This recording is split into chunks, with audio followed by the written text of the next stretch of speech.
Well, the final book in the Dragonwatch and Fablehaven series is out, and I'm here with author Brandon Mull. Brandon, thank you so much for sitting down with us. Yeah, no, I'm happy to be here. So happy to have you. Tell me a little bit about what we can expect from this final installment of the book. All right, well, you know, when I wrote my Fablehaven books, that first series, that was from 2006 to 2010. And, you know, we've got this brother and sister. They're discovering secret wildlife parks for magical creatures hidden among us. And I thought it was done when I finished that Fablehaven series.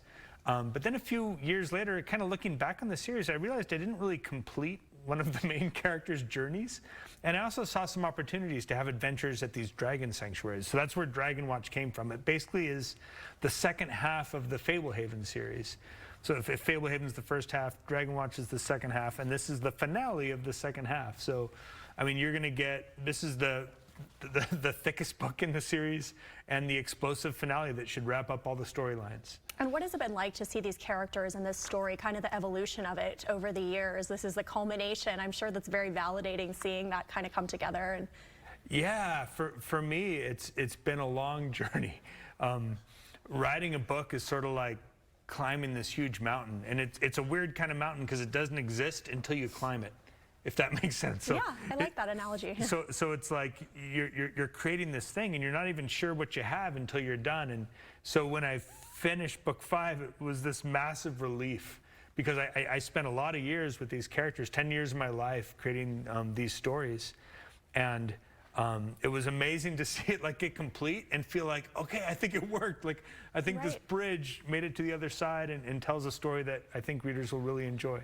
I'm sure they will. So exciting to see this come together. Tell me a little bit about your creative process and where these ideas come from. Do you have a chronological order kind of when you're writing these, or what's your process like? Yeah, that's a good question. You know, like for me, it starts as kind of a movie in my head.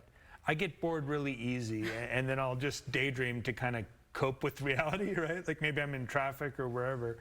And as I get this kind of movie in my head, I start trying to figure out, okay, is this worth telling? Is this worth sharing? A lot of the stuff I daydream is dumb, but every now and then it's like this, it explodes into this kind of fun park in my head, or like this amusement park in my mind. And I'm like, well, maybe I can invite other people in.